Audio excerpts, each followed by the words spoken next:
These captives have just been taken prisoner when the tribesmen suddenly point ahead and order them to run. At first, the men hesitate, thinking it might be a joke, until the shouting begins and they realize this is no act of mercy. The moment they start running, the hunters attack. Arrows fly, missing at first, but then a tribesman launches a stone with a sling, striking one of the captives hard. The other keeps running, only to be hit as well. Neither dies instantly, and at the finish, warriors rush in to deliver the final blows. Now it's the protagonist's turn. Even after witnessing the brutal deaths, he shows no fear. As soon as the signal is given, he sprints forward, but unlike the others, he zigzags unpredictably, making it difficult for the hunters to aim. For a while it works. Spears and stones rain down, but mostly miss. Then a hunter finds an opening. The protagonist's companion is killed, and he himself is struck by an arrow, though not fatally. A finisher rushes in, assuming the wounded man is helpless, but in the brief moment bought by his fallen companion, he pulls the arrow free and turns the tables, killing his attacker instead. The warriors are stunned, and he uses that moment to escape into a cornfield. But the man he killed was no ordinary hunter. He was the chief's only son. Enraged, the chief takes the chase personally. As the fugitive runs, he slips and falls into a pit filled with corpses, a grim sign this hunt has happened many times before.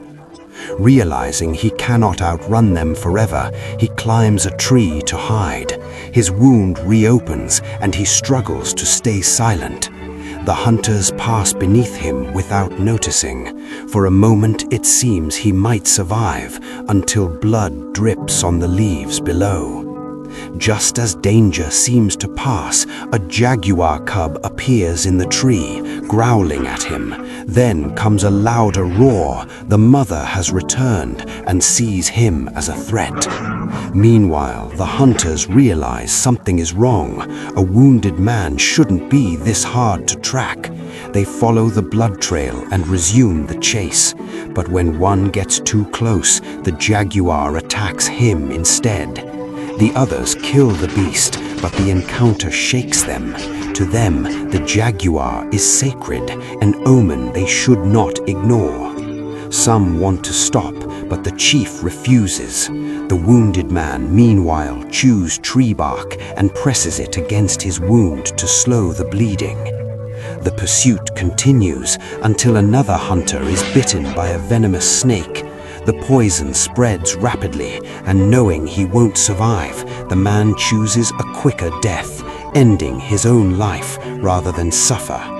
Soon, the hunters catch up again. The fugitive knows capture would mean torture, especially after killing the chief's son, so he takes a desperate gamble and leaps off a cliff into the river below.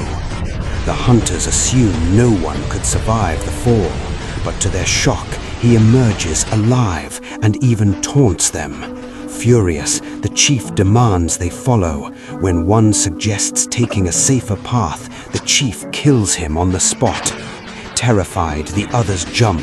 One dies on the rocks, another is swept away, but a few survive and continue the chase. The wounded man runs again, only to stumble into a swamp.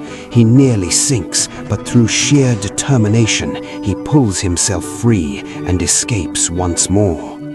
Deeper in the forest, he spots a hornet's nest and forms a plan. When the hunters close in, he throws it at them. The swarm erupts, overwhelming them with stings as he slips away. But he knows this won't stop them for long.